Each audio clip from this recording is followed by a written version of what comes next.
Hello, my name is Philip and welcome to today's quick grammar update. Today I will explain to you how to use while and during. While or during can have the same meaning.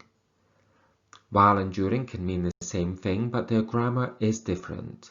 This is because while is a conjunction, but during is a preposition.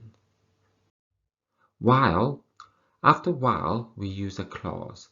A clause is a group of words that contain a subject and a verb. For example, she ate. Remember, the verb that follows while is usually an ing verb. For example, while I was having lunch, my phone rang. While we were walking, we saw a bus.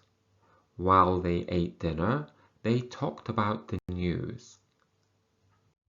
During must be followed by a noun phrase, as shown here. During lunch, my phone rang. During our walk, we saw a bus. During dinner, they talked about the news. Remember, you can of course practice these and many other grammar points with me, Philip, your Skype class tutor. Good luck with your studies. Goodbye.